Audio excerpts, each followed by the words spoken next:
The world didn't know how much it relied on blame, until it had no one left to blame.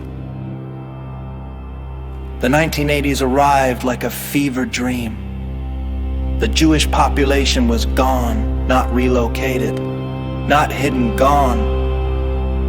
And with their disappearance, something deeper unraveled, something most societies didn't even know they depended on.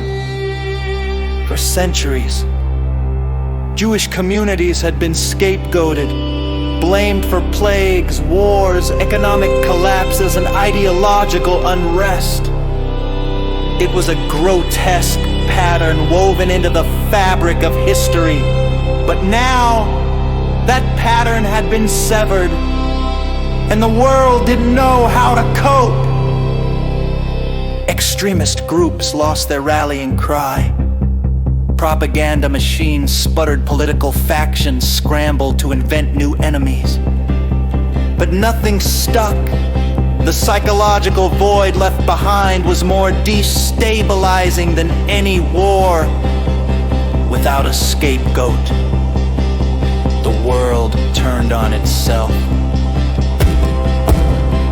Economic collapses intensified, markets behaved irrationally, nations that once thrived on external blame began to fracture internally, civil unrest surged, riots erupted in cities that hadn't seen violence in decades.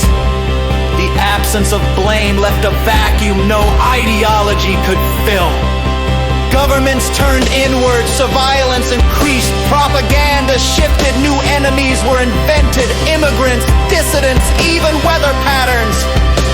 But none of it landed.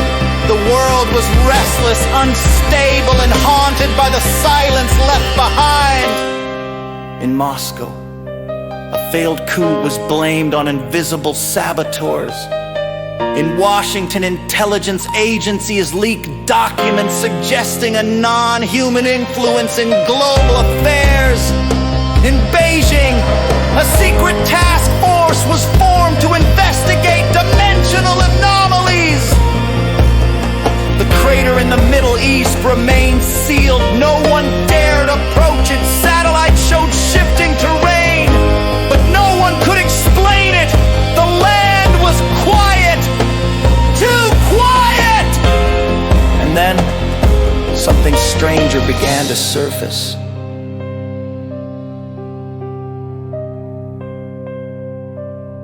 For nearly a decade, unexplained interventions prevented global catastrophes. Conflicts that should have escalated into nuclear war were mysteriously diffused. Assassinations failed, coups collapsed, no one knew how or why. In 1981, an attempted assassination of Pope John Paul II failed. The bullet missed a vital artery by millimeters. Surgeons called it luck. Others called it intervention. In 1983, a Soviet early warning system falsely detected incoming U.S. missiles. Protocol demanded retaliation, but the officer on duty, Stanislav Petrov, refused to act. He claimed something told him it was a false alarm. History would later call him a hero, but some whispered he wasn't alone in that room. In 1986, a nuclear reactor meltdown in Ukraine was contained faster than predicted. The radiation spread was oddly limited. Scientists couldn't explain the anomaly. Locals spoke of figures in the smoke.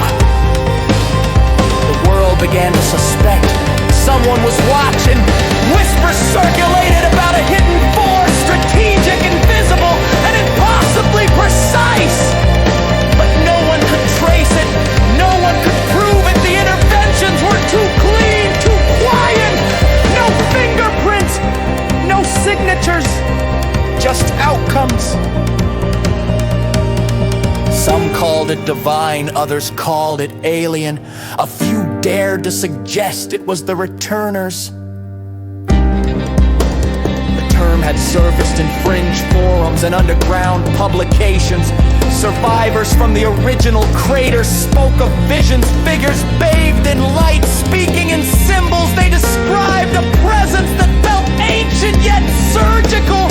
Not gods, not ghosts, something else.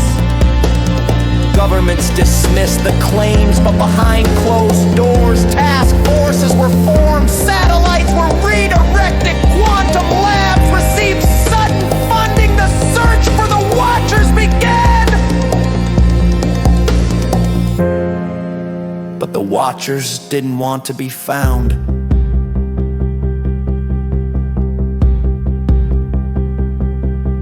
They left no trace, no message, no demand, only silence and precision. In Rome, Italy, a journalist investigating the crater vanished. Her last transmission described a hum beneath the earth. In Berlin, a physicist studying temporal anomalies suffered a mental break, scribbling equations that defied known laws. In Sao Paulo, a hacker uncovered encrypted files referencing Project Lightfall, then disappeared. The interventions continued. By 1989, the world had changed, not visibly, not politically, but psychologically. People no longer trusted coincidence. Every near disaster was scrutinized. Every failed coup dissected. The idea of an invisible force became part of the global subconscious. And yet, no one could answer the question: who benefits from a world without catastrophe? The scapegoat vacuum had done more than destabilize society. It had revealed something terrifying: humanity's addiction to blame, and in its absence, the world was forced to confront itself. But just as it began to unravel, something or someone held it together. Not with speeches, not with armies, with silence, with precision.